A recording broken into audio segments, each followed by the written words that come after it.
आज खऱ्या अर्थाने लोकशाहीचा उत्सव आहे आणि या लोकशाहीच्या उत्सवाला नेहमीच मी माझ्या गावात मतदान करून सुरुवात करत असतो।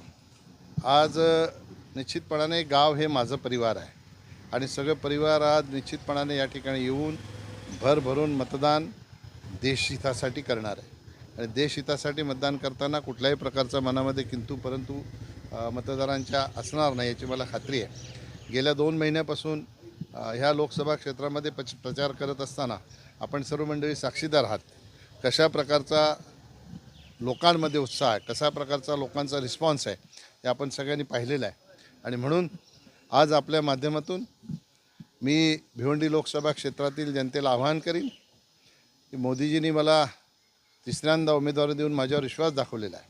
तो विश्वास सार्थ ठरवण्यासाठी आपण सगळ्यांनी बाहेर पडून मतदानाचा हक्क बजावावा, देशहितासाठी मतदान करावं, राष्ट्रहितासाठी मतदान करावं। कितीही ऊन असू दे, कितीही रांगा असू द्या, याची पर्वा न करता बाहेर उतरून राष्ट्रहितामध्ये मतदान करण्यासाठी सगळ्यांनी योगदान द्यावं।